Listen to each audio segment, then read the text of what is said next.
Muy bien, ¿cómo están? Hoy día vamos a hablar de la regulación del flujo local sanguíneo. Lo primero que vamos a hacer es definir bien lo que es llamado tono vascular. Tono vascular no es más que un estado de semicontracción en el que se encuentran los vasos, no solamente las arterias y arteriolas, sino también las venas. Ahora, por supuesto, el diámetro de las arteriolas, como sabemos, van a determinar la resistencia periférica total.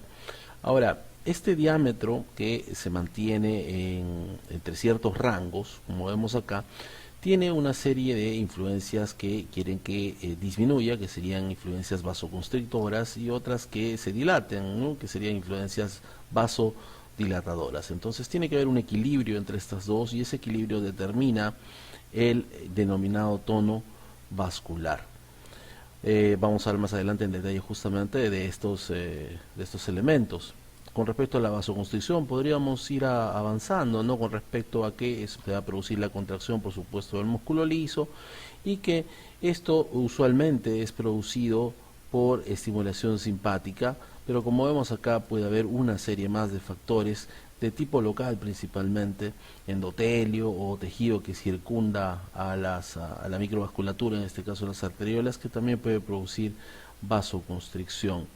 En cuanto a la vasodilatación, igual, la disminución de la actividad simpática o estos elementos también que veremos con más detalle van a determinar justamente un equilibrio, ¿no?, entre vasoconstricción y vasodilatación. Ahora, por supuesto, no todos los lechos capilares van a tener el mismo tono vascular, van a variar. Algunos van a depender más, por supuesto, del sistema nervioso simpático, ¿no?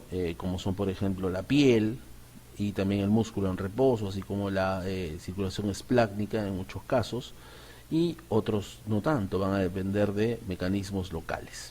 Entonces ya tenemos una idea de lo que es el tono vascular, o también llamado tono vasomotor. Muy bien, cuando hablamos de regulación del flujo local, hablaremos de mecanismos extrínsecos e intrínsecos. Los mecanismos intrínsecos se denominan también autorregulación, ¿correcto? Muy bien, acá vemos en este cuadro rojo a aquellos órganos o tejidos que tienen un control extrínseco por excelencia. El músculo esquelético, pero ojo, muy importante, cuando está en reposo, es controlado principalmente por influencias simpáticas y su actividad en receptores alfa 1 y beta 2 también, por catecolaminas. Puede haber vasodilatación, ¿no?, cuando hay receptores beta 2 activados. Y la piel definitivamente es la dependiente, o el tejido, el órgano, la estructura dependiente más importante con respecto al control simpático, ¿no? Y sabemos muy bien que la actividad simpática va a aumentar o disminuir principalmente para lograr termorregulación, es decir, dilatación de los vasos para pérdida de calor, contracción de los vasos para conservación de calor. Los receptores en este caso van a ser predominantemente alfa 1. El resto de los órganos y las circulaciones que vemos acá tienen una regulación de tipo intrínseca, es decir, se autorregulan. Y vamos a repasar brevemente acá, como que, por ejemplo, la circulación coronaria tiene como mecanismo más importante, por supuesto, la autorregulación, pero por un control metabólico, es decir, el trabajo del corazón va a producir alteraciones como la hipoxia y la producción de adenosina. Estos metabolitos vasoactivos y esta circunstancia finalmente van a producir la vasodilatación de los vasos coronarios y el aumento del flujo. El control simpático, si bien existe, no es el más importante y es inclusive vencido por estos metabolitos vasoactivos. En la circulación coronaria, como veremos más adelante, es sumamente importante la compresión que sufren los vasos durante la sístole. Más adelante hablaremos del flujo coronario en sus dos fases, tanto en sístole como en diástole. A nivel del cerebro nos damos cuenta que también el control metabólico y la autorregulación, por supuesto, son sumamente importantes, predominan, y tenemos ahí al CO2, al dióxido de carbono y a los protones como los efectores, ¿no?, que van a producir vasodilatación. ¿Okay? Hay circunstancias patológicas, como por ejemplo la hipertensión endocraneal, que podría ser causada por un tumor cerebral, un hematoma intracerebral, que van a aumentar la presión intracraneana y disminuir el flujo sanguíneo cerebral. Muy bien. Ahora bien, el músculo esquelético, nos damos cuenta que en reposo, por supuesto, es controlado por el sistema nervioso simpático principalmente, pero durante el ejercicio, el músculo esquelético produce metabolitos vasoactivos como el lactato, el potasio, la adenosina, que lo que van a hacer va a ser vasodilatar justamente estas arteriolas, que ya tienen, por supuesto, un efecto simpático, pero va a superar este efecto simpático y va a finalmente dilatarse para aumentar el flujo, por supuesto, para también mejorar la entrega de oxígeno al músculo esquelético. Entonces, muy importante esta diferencia, ¿no? El músculo esquelético en actividad o en ejercicio tiene un flujo controlado por metabolitos locales y en reposo por el sistema nervioso simpático predominantemente. Muy bien. A nivel de los pulmones hay un mecanismo que es único con respecto a todos los órganos, que es la hipoxia. La hipoxia, como ya lo veremos en una clase posterior, va a producir una vasoconstricción justamente en la zona hipóxica del pulmón, lo que va a desviar ese flujo a otros alvéolos donde se esté produciendo adecuadamente un intercambio gaseoso. A nivel renal también tenemos un mecanismo que es muy particular, ¿no? Es predominantemente miogénico, ya veremos más adelante lo que es esto, y otro que se denomina retroalimentación túbulo-glomerular. Muy bien, entonces en resumen, ¿cuáles son las circulaciones que dependen principalmente de regulación extrínseca? El músculo esquelético en reposo y la piel. Avanzamos. Cuando hablamos de autorregulación dijimos que estamos hablando de un control intrínseco del flujo local. Y acá en este tema hay varias teorías, ¿no? Una de las teorías más importantes y la que predomina es la teoría metabólica. ¿Okay? En esta teoría, por supuesto, dijimos que se producen metabolitos vasodilatadores que van a aumentar el flujo sanguíneo cuando las necesidades metabólicas del tejido aumentan. Muy bien, el mecanismo principal por el que este aumento de flujo se produce se denomina hiperemia activa. Dijimos que, por ejemplo, si el corazón está en reposo, digamos, en esta línea, su flujo sanguíneo es este, y comienza a aumentar su frecuencia cardíaca, su fuerza de contracción, entonces vemos que también el flujo sanguíneo va a aumentar de manera importante durante ese periodo de actividad. Cuando disminuye el periodo de actividad, también el flujo va a disminuir. Ya sabemos que acá la hipoxia y la adenosina van a ser los principales factores. ¿Correcto? Lo mismo va a pasar a nivel cerebral, ¿sí? Si este es el flujo sanguíneo cerebral, entonces si aumenta el CO2, por ejemplo, o la concentración de protones, se va a producir un aumento del flujo sanguíneo cerebral que disminuirá cuando disminuyan también estos metabolitos. ¿Correcto? Y así también podríamos aplicarlo para el músculo esquelético. Ahora bien, también hay un mecanismo que se llama hiperemia reactiva. Este tipo de aumento de flujo se produce luego de un periodo de isquemia. Ya sabemos que isquemia es el equivalente a una disminución en la irrigación sanguínea o en la perfusión, ¿correcto? Muy bien, este mecanismo también es parte de la llamada hipótesis metabólica. Y tenemos acá algo interesante, por ejemplo, se puede medir la respuesta justamente de estos metabolitos vasodilatadores que son producidos por el endotelio, principalmente ocluyendo, por ejemplo, una arteria, se infla un mango, como ese mango de presión del esfingomanómetro, por un tiempo determinado, ¿correcto? Y luego se libera esa presión. Y vamos a ver acá en este estudio, que es un estudio láser para perfusión, como por ejemplo, miren ustedes, durante la oclusión, ¿no? Nos damos cuenta que la coloración se vuelve azulada, lo que implica hipoperfusión, y luego cuando se libera la compresión de ese mango, vemos que bruscamente aumenta el flujo sanguíneo, ¿no? y vemos como, por supuesto, la coloración es rojiza y amarillenta y luego se normaliza, ¿correcto? Entonces este periodo es un periodo de hiperemia reactiva. Esto también sucede, por ejemplo, en diferentes patologías, ¿no? Muchas veces ahí existe la oclusión coronaria, se obstruye una arteria coronaria, se desobstruye y aumenta bruscamente también el flujo en esa zona que había sido sometida a isquemia, igual a nivel cerebral. Entonces tenemos dos mecanismos importantes que recordar en cuanto a la hipótesis metabólica, que predomina, como vimos acá, en estas circulaciones. Asimismo, existe una hipótesis miogénica, de la que no tenemos un gráfico, pero simplemente decimos lo siguiente: cuando aumenta, por ejemplo, la presión en una arteria o una arteriola, se produce el estiramiento del músculo liso de la pared de este vaso y el músculo responde a esta distensión contrayéndose, ¿correcto? Entonces el radio va a disminuir en respuesta a este aumento de la presión, y si el radio disminuye, por supuesto, el flujo no va a variar significativamente, ¿no? Ese aumento de flujo es compensado con, obviamente, una disminución del radio de las arteriolas, y el flujo se va a mantener en valores normales. Es otro mecanismo de autorregulación. Ok, vamos a seguir.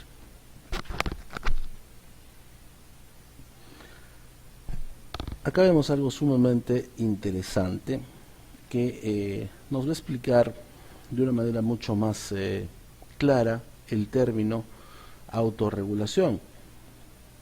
Estamos viendo que en el eje vertical tenemos al flujo sanguíneo cerebral, ¿no?, en mililitros por cada 100 gramos por minuto, y en el eje horizontal la presión arterial media.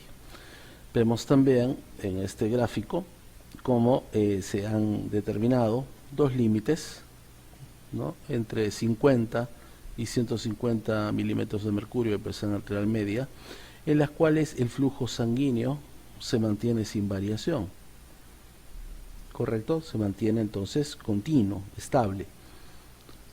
Ahora,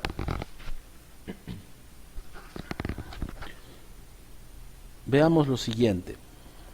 Dentro de estas variaciones, en este rango de 50 a 150 milímetros de mercurio, miremos el radio de las arteriolas. Por ejemplo, nos damos cuenta, si empezamos acá en 100 milímetros de mercurio, que si la presión comienza a aumentar, pero está dentro de este rango que acabamos de describir, las arteriolas van a disminuir su diámetro, ¿correcto? Por lo tanto, van a aumentar su resistencia y van a disminuir el flujo sanguíneo cerebral que aumentó inicialmente. ¿Para qué? Para mantenerlo estable. ¿Se entiende? Si hay un aumento de la presión arterial media, por supuesto aumentaría el flujo al cerebro, pero esto es compensado rápidamente con la disminución del diámetro de las arteriolas y se mantiene, por supuesto, estable. Si es que se produjera lo contrario, la presión comenzara a disminuir y obviamente se produciría o habría un riesgo de isquemia, entonces las arteriolas, ¿qué harían? Para compensar esa disminución de la presión, rápidamente también comenzarían a vasodilatarse, lo que aumentaría el flujo y compensaría rápidamente esa caída. Tanto así que vemos que tampoco va a haber una variación significativa del flujo sanguíneo. Entonces, estos órganos que se autorregulan mantienen su flujo sanguíneo en un rango determinado de presiones arteriales medias. En el caso del cerebro, entre 50 y 150 milímetros de mercurio. Una vez que se superan estos límites, se van a obviamente observar consecuencias. ¿Qué va a suceder? Se pierde la denominada autorregulación. Si es que, por ejemplo, la presión arterial media supera los 150 milímetros de mercurio, que es muy factible, por ejemplo, una persona que sufre hipertensión arterial, que no toma sus medicamentos o está en una emergencia hipertensiva, entonces, como vemos acá, el diámetro de las arteriolas ya no disminuye para compensar ese aumento del flujo y es totalmente dependiente de la presión. Entonces aumenta la presión, aumenta el diámetro de la arteriola, aumenta el diámetro de la arteriola, y esto puede producir, por supuesto, un aumento del flujo a nivel de los capilares cerebrales, edema e inclusive la ruptura de un vaso y una hemorragia cerebral. En el otro extremo vemos que si la presión arterial media está por debajo de 50, entonces lo normal, lo esperado sería que el diámetro de la arteriola, por supuesto, aumente para también compensar esa caída de la presión. Pero como está por debajo de este nivel, que es el límite inferior, entonces esta arteriola también es totalmente dependiente de la presión. Si la presión cae, el diámetro va disminuyendo, ¿correcto? Y eventualmente, ¿qué va a suceder? Esa arteriola colapsa y por supuesto se va a producir isquemia, que si es prolongada, producirá también el infarto de una zona cerebral. Esto es muy importante porque en la práctica nosotros debemos siempre evaluar la presión arterial para que esté, por supuesto, en estos rangos y hacer las correcciones necesarias si es que vemos que se están desviando a niveles peligrosos. Muy bien, continuamos. Ahora hablaremos de la circulación coronaria.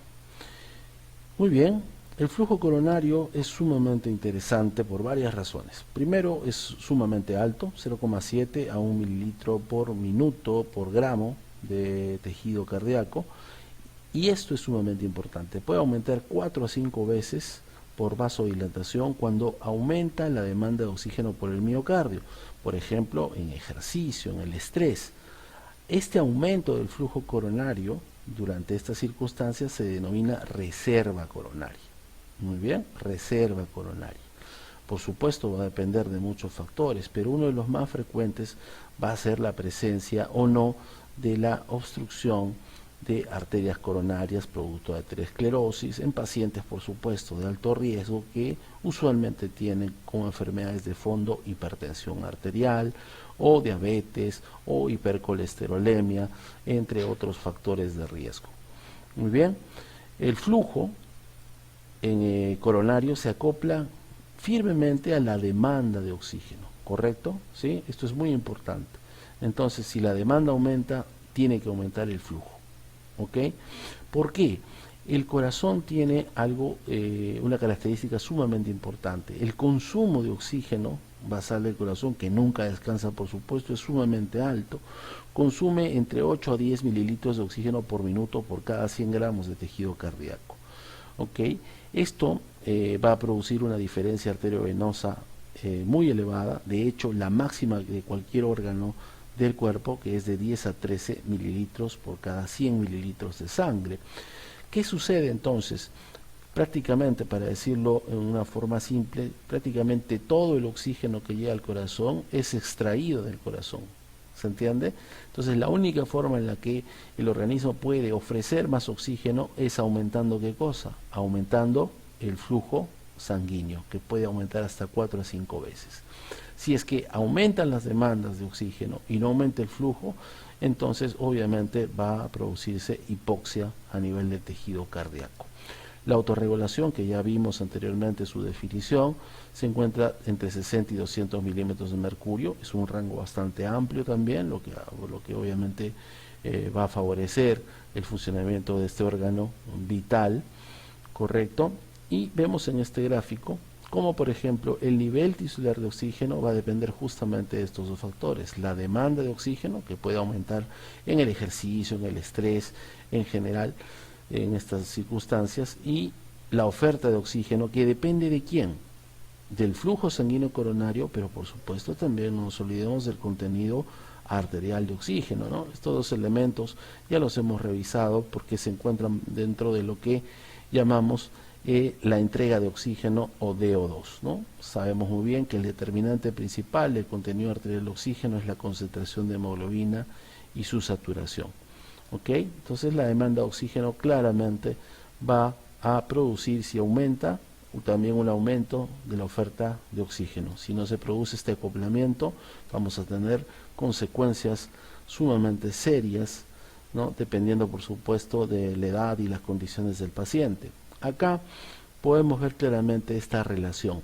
Miren ustedes, En el eje horizontal tenemos a la demanda de oxígeno. Si estamos en este punto sería un punto de demanda muy baja, reposo por ejemplo durante el sueño, y a medida que la actividad física aumenta o el ejercicio se hace más intenso, por supuesto la demanda de oxígeno aumenta. Acá vemos el aporte de oxígeno al miocardio equivalente al flujo coronario, ¿correcto? Ya dijimos que el corazón extrae prácticamente todo el oxígeno que le llega, y por lo tanto la única forma de proveer más oxígeno es aumentando el flujo coronario. Mientras las arterias coronarias y los elementos que hemos referido se mantienen en valores normales, entonces la relación es lineal. ¿Qué quiere decir? Aumenta la demanda, aumenta el flujo, aumenta la demanda, aumenta el flujo, y el paciente por supuesto no tiene ningún problema de hipoperfusión o hipoxia a nivel de los tejidos. Pero si es que hubiera algún tipo de circunstancia que no permitiera que la demanda se acoplara con el flujo, entonces esta persona va a comenzar a desarrollar algo que llamamos deuda de oxígeno. ¿Qué quiere decir? Las células requieren oxígeno y no lo están recibiendo, ¿sí? Esto se traduce por supuesto en isquemia, que puede producir a la larga en un paciente, si tiene este problema, insuficiencia cardíaca congestiva, dolor tipo angina, inclusive un síndrome coronario que puede ser pues un infarto, de acuerdo, arritmias e inclusive la muerte súbita. Muy bien, nos damos cuenta entonces de la importancia del acoplamiento entre la demanda de oxígeno y la oferta de oxígeno, que se traduce en el aumento del flujo coronario. Ahora bien, vamos a observar estos gráficos para poder entender las variaciones del flujo coronario en las diferentes fases, ¿no?, del ciclo cardíaco. Sabemos muy bien que el ciclo cardíaco tiene dos grandes fases, la sístole y la diástole. En este gráfico vemos a la presión aórtica, ¿ok?, tanto en sístole como en diástole, y vemos una fase sumamente importante de la sístole, que es la contracción isovolumétrica, ¿no? Más adelante, en un momento, veremos por qué es tan importante. Acá estamos viendo un cuadro que describe el flujo sanguíneo de la arteria coronaria izquierda, ¿no?, que va de 0 a 100 mililitros por minuto. Y vemos también, por supuesto, su comportamiento principalmente durante esta fase de la contracción isovolumétrica, ¿ok?, luego durante el resto de la sístole y luego durante la diástole. Y este es el flujo sanguíneo de la arteria coronaria derecha. Como nos daremos cuenta, su rango es mucho menor, de 0 a 50 mililitros por minuto, y su comportamiento, como dijimos, durante la sístole y durante la diástole. Entonces, estos gráficos nos permiten claramente concluir lo siguiente. Vemos que el flujo coronario durante la sístole es menor que durante la diástole en, obviamente, el ventrículo izquierdo. Estamos hablando de la arteria coronaria izquierda, ¿correcto? Pero durante la sístole, la fase durante la cual se produce la mayor caída del flujo sanguíneo por la arteria coronaria izquierda es durante la contracción isovolumétrica, ¿correcto? Entonces podríamos también deducir lo siguiente: si es que alguien tiene un problema de obstrucción coronaria, ¿sí?, esta persona tiene más riesgo de isquemia o de infarto durante la contracción isovolumétrica, porque se darán cuenta acá que el flujo coronario es el más bajo. Cuando estamos ya durante la fase de eyección, ¿de acuerdo?, ¿sí?, y por supuesto aumenta la presión de la aorta, más sangre está pasando por supuesto a la aorta, también aumenta, ¿qué cosa?, el flujo sanguíneo de la arteria coronaria izquierda, y va disminuyendo por supuesto progresivamente hasta que llegamos a la diástole. En la diástole, miren ustedes, esto es sumamente importante, ¿no?, acá está la presión diastólica. Vemos que bruscamente y de manera muy significativa aumenta el flujo sanguíneo coronario, ¿correcto?, ¿sí?, y se mantiene elevado durante gran parte de la diástole. Esto es sumamente importante y tenemos que darle una explicación. Pero antes de eso, solamente quiero recordarles este gráfico, que es lo mismo que el anterior, pero que está integrando a esta curva, que es la curva de la presión ventricular izquierda, ¿no? Como vemos acá, durante la sístole y la eyección, ¿no? Están muy cerca, ¿quiénes? La presión aórtica y la presión intraventricular. Pero miren ustedes, cuando se cierra la válvula aórtica y empieza la diástole, y esta es la presión diastólica aórtica, vemos que la presión del ventrículo izquierdo intraventricular cae bruscamente por la relajación, por supuesto, del ventrículo. Entonces se establece una gradiente, ¿no?, muy importante entre la presión aórtica y la presión intraventricular izquierda. Esto es lo que finalmente va a producir o a favorecer el aumento del flujo coronario durante la diástole. Entonces, como conclusión, durante la diástole el flujo coronario es máximo, y nos damos cuenta también de un detalle. En el caso de la arteria coronaria derecha, vamos a darnos cuenta que el flujo coronario no varía significativamente durante la contracción isovolumétrica. ¿Esto a qué se debe? Se debe a que el miocardio del ventrículo derecho es, por supuesto, mucho menos grueso, 3 veces menos que el miocardio del ventrículo izquierdo, y la compresión de los vasos coronarios e intramiocárdicos es menor, ¿no? Durante la sístole el flujo va a aumentar, ¿no? Y durante la diástole se va a mantener prácticamente en la misma escala que durante la sístole. Por supuesto va a haber una pequeña disminución durante la contracción isovolumétrica, pero no es, por supuesto, de la misma magnitud en el caso del ventrículo izquierdo. Y esto lo podemos explicar en estos gráficos. Miren ustedes, acá tenemos vasos coronarios que se encuentran en diferentes niveles de la pared cardíaca. Tenemos acá el epicardio y acá el endocardio. Durante la sístole nos damos cuenta que la presión de la arteria coronaria, ¿no es cierto?, es elevada, estamos en 120, correcto, pero miren ustedes el efecto de la compresión que sufren los vasos intramiocárdicos, ¿no es cierto? Los que están más cerca del epicardio, por supuesto, sufren una menor presión durante la contracción y todavía les es posible transmitir el flujo sanguíneo a este nivel. Pero miren qué sucede con los vasos que se encuentran, digamos, a la mitad o más cerca al endocardio. Se comprime de una manera tan severa que inclusive el flujo sanguíneo coronario que iba dirigido a estos capilares no llega y se redistribuye y va inclusive del endocardio al epicardio. Entonces va a disminuir en conjunto, por supuesto, el flujo sanguíneo coronario arterial y va a aumentar el flujo venoso, todo producto del aumento de las presiones tisulares intramiocárdicas, ¿correcto? Y durante la diástole, por supuesto, la presión es menor en las arterias epicárdicas, ¿sí?